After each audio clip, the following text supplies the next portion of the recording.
मेरे पास जब लोग आते हैं तो उनके आईज में ना क्वेश्चंस होते हैं और इनफैक्ट लोग मेरे से पूछ भी लेते हैं कि मैम आप तो लाइफ कोच हो, आप मैरिज की काउंसलिंग करते हो, रिलेशनशिप पे इतने टिप्स देते हो, फिर तो आपके घर में लड़ाई होती ही नहीं होगी, आपके और आपके हस्बैंड की बहुत अच्छी बनती होगी, आप लोगों के पॉइंट ऑफ व्यू इतने मैच करते होंगे कि डिफरेंसेस आते ही नहीं होंगे, आप लोगों के बच्चे भी बहुत सॉर्टेड होंगे.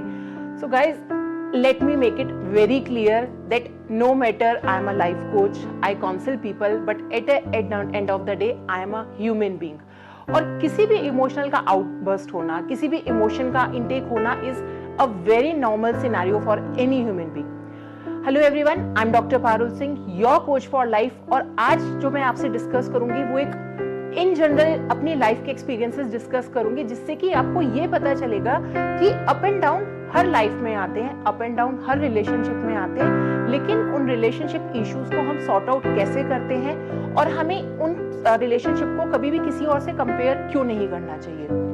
सो obviously as a life coach हमारे पास बहुत सारे टूल्स हैं, हमारे पास बहुत सारी ऐसी टेक्निक्स हैं जिनकी वजह से हम एक अपने स्पाउस के साथ एक कॉमन बॉन्डिंग बना सकते हैं.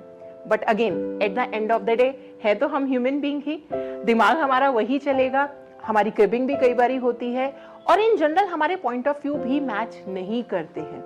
अब आपका क्वेश्चन आएगा, यार मैम ने इतनी सारी चीजें तो गिनवा दी, how is she the correct person कि हम उनसे फिर रिलेशनशिप टिप्स लें या अपने रिलेशनशिप को वर्क करने के लिए उनके पास जाएं. So guys, because I have read that subject, I have studied that, I have understood the concept कि relationship को sort out कैसे करना है. Number one thing, because I have completed my PhD on life coaching where I have understood human brain कि उसके अंदर जो जो patterns आते हैं, जो जो barriers आते हैं वो observation से आते हैं. Now coming to my thing, जहाँ पे कि couples जो है आके question करते हैं, now what? आप क्या करते हो फिर? आप क्या मुंह बनाकर एक तरफ बैठ जाते हो, या आपके हस्बैंड आपसे बात करना छोड़ देते हैं, या फिर आप लोग फ्रस्ट्रेशन बच्चों के ऊपर निकालते हो? अ वेरी बिग नो, हम ऐसा कुछ नहीं करते हैं. So let me take with this line, I just got a smile on my face. I'm just giving a very little example, a glimpse. Let me take you to the glimpse of my own life. I think in around maybe if it's running 2024, I just take you into my life in 2014 or maybe 13. I don't remember the year exactly. I had an argument with my husband on a very like I can say petty thing, but for a general scenario that can be a bigger concept also. So we just decided कि let's not talk for a while from each other and let's just maintain a distance. So we just sit on a different spaces and we take our own time to sort the things out. हमने उसी moment में उस चीज़ को जो है ये चीज़ नहीं करी कि नहीं यार अभी सॉल्व करेंगे, अभी इस चीज़ को कम्युनिकेट करके सॉर्ट आउट करेंगे, या फिर आज तो तू नहीं या मैं नहीं. No, we have just decided कि let's not talk with each other. अब हम दोनों इस स्टेट में नहीं है कि हम दोनों एक दूसरे का पॉइंट ऑफ व्यू समझे. So let's not talk. So my husband just went to my little one and he just said कि यार जाना मम्मी को मना ले, मम्मी मेरे से बात नहीं कर रही. So a very conscious statement that come from my child was, and he was hardly 3 years at that time, not my monkey and not my circus. ये टूल आपने इतनी बार मेरी वीडियोस में सुना होगा. आज मैं आपको इसका मीनिंग बताती हूँ कि not my monkey not my circus का मतलब ये होता है कि जहाँ मैं इन्वॉल्व नहीं हूँ वहाँ मैं अपना सजेशन या फिर मैं अपने एफर्ट नहीं डालूंगा या डालूंगी. बिकॉज माई सन एक्सप्लेन कि पापा आपने लड़ाई करी है, मम्मी ने लड़ाई करी है, मैं आप दोनों को नहीं बोलूंगा बात करने के लिए, आप दोनों को बात करनी है करो, नहीं करनी है मत करो. That means he didn't danced as a joker into our circus and he very consciously choose कि मुझे आप दोनों की लड़ाई में बात नहीं करनी है, आप दोनों को बात करनी है करो, नहीं करनी है नहीं करो. सो with that understanding, why I have given you this example is, usually होता क्या है जब कपल में लड़ाई होती है हम क्या करते हैं, हम एक दूसरे के पास जाना शुरू कर देते हैं, या तो हम एक दूसरे की कमियां गिनवाते हैं दूसरे पर्सन के पास जाके कि यार देखो वो तो ऐसा है, वो मेरी बात नहीं सुन रहा है, ऐसे पति का क्या फायदा, या फिर ऐसी वाइफ का क्या फायदा, ब्ला ब्ला ब्ला. और हम जो है दूसरे का पॉइंट ऑफ व्यू जो है मैच बाय कर लेते हैं. रेदर देन दूसरे लोग के लिए मेरे पास ये सजेशन होगा कि please don't jump into anyone circus. क्योंकि जैसे ही आप सर्कस में जंप करोगे ना तो हस्बैंड वाइफ तो अपना शाम तक या 1-2 दिन बाद सॉर्ट आउट करके एक हो जाएंगे और आप उनके बीच में मंकी बनकर रह जाओगे.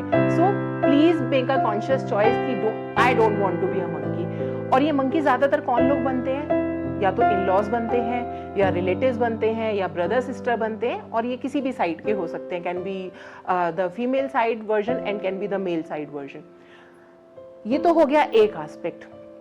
दूसरा एस्पेक्ट जो मैं अपनी लाइफ में हमेशा अप्लाई करती हूँ, that is interesting point of view.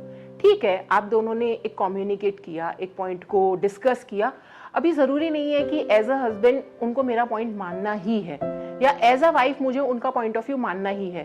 And it happens many a times कि हम दोनों एक दूसरे के साथ पॉइंट ऑफ व्यू जो है हमारा क्लैश करता ही करता है। और वो इसलिए करता है क्योंकि मेरी ऑब्जर्वेशन एज अ चाइल्डहुड, मेरी ऑब्जर्वेशंस अलग हैं और मेरे हस्बैंड की ऑब्जर्वेशंस अलग हैं। अब अगर हमारी ऑब्जर्वेशंस अलग हैं तो how could our point of view match? नहीं करेगा गाइस। प्लीज आप इस चीज को अपने दिमाग से निकाल दो कि अगर आप दोनों ने एक दूसरे के साथ शादी करी है तो आप दोनों का पॉइंट ऑफ व्यू मैच करेगा, या फिर आप दोनों को पॉइंट ऑफ व्यू मैच करना पड़ेगा, क्योंकि ये सबसे ज्यादा सोल्ड लाइन है कि पॉइंट ऑफ व्यू मैच करना तो पड़ेगा, नहीं करना पड़ता। इट्स जस्ट द थिंग कि आपको उस पॉइंट ऑफ व्यू को एक तरफ रखना है और आपको एक दूसरे के पॉइंट ऑफ व्यू को सिर्फ सुनना है। अगर मैच करता है तो अप्लाई करो, मैच नहीं करता तो लेट इट बी। आपकी अलमारी में कितने सारे कपड़े ऐसे होते हैं जो सिर्फ टंगे होते हैं। ऐसा तो नहीं होता कि आप रोज सारे कपड़े पहन लेते हो, एक लेयर के ऊपर दूसरी लेयर, तीसरी लेयर, चौथी लेयर। सो अब see we are human being. Question सबसे अब यहाँ पे क्या आएगा, मैम सर्दियों में तो पहनते हैं, एक्सेप्शनल केस है, हम लेयर्स कर सकते हैं, लेकिन the thing is her time हमें लेयर करने की जरूरत नहीं है। इंटरेस्टिंग पॉइंट ऑफ व्यू लेके आप अपने हस्बैंड का या अपनी वाइफ का पॉइंट ऑफ व्यू एक तरफ रख सकते हो गाइस। वो भी एक ह्यूमन बीइंग है, आप भी एक ह्यूमन बीइंग हो, और पॉइंट ऑफ व्यू मैच नहीं करते, that is very normal. So the very first thing is please normalize your marriage. हमने जो एक इतना बड़ा कंसेप्ट समझ सोशल मीडिया से या फिर बॉलीवुड से जो खरीदा है, अ परफेक्ट मैरिज, हमें सोशल मीडिया में परफेक्ट दिखना है। There is no need to show up. आपको सबको सोशल मीडिया पे क्यों दिखाना है? आपको क्यों दिखाना है आज हम प्यार मोहब्बत में, आज हम यहाँ घूमने गए, आज हमने डिनर किया, आज हमने कॉफी डेट करी, ब्ला ब्ला ब्ला, या फिर आज हम लड़ाई करें। लड़ाई करते ही आप लोगों के स्टेटस ऐसे ऐसे अपडेट होने शुरू हो जाते हैं कि देयर इज नथिंग लाइक आज दुनिया खत्म हो गई है। So the thing is please normalize your marriage with the anything, be it positive or be it negative. Negative में yes you have to work on yourself, and for positive is always a jolly good to go. The third thing that I applied to my marriage is no significance. जो चीज आपके लिए matter नहीं करती, आपके relationship के लिए matter नहीं करती, एज अ पर्सन या एज अ कपल आप दोनों के लिए मैच नहीं करती, please don't give it significance. आपको आने वाले बहुत सारे देंगे, like so I am not wronging any of the teaching over here. पति के दिल का रास्ता पेट से होके जाता है, and blah blah blah, all those things. Make your own choices and make your own lines. हो सकता है आपके पति को खाने का शौक ही ना हो, तो कैसे जाएगा उसके दिल का रास्ता, कैसे ढूंढोगे दिल का रास्ता? सो द थिंग इज हर इंसान की जो थॉट प्रोसेस है वो अलग होती है, हर इंसान का वे ऑफ बीइंग अलग होता है। जिस दिन आपने उसका वे ऑफ बीइंग समझ लिया, बी इट योर हस्बैंड और बी इट योर वाइफ, आपके मैरिटल लाइफ में लड़ाइयाँ होंगी, लेकिन आप उन टूल्स को इजीली एक्सेप्ट कर पाओगे, आप उन टूल्स को अपनी लाइफ में एक्सेप्ट कर पाओगे जो टूल्स जो हैं आपको दिए जाते हैं। And obviously for that tools you have to contact me on the given number on the screen, for which you can book your session, and just please subscribe my YouTube channel because I keep on explaining various tools जो कि आप अपनी marital life में use कर सकते हैं। Thank you.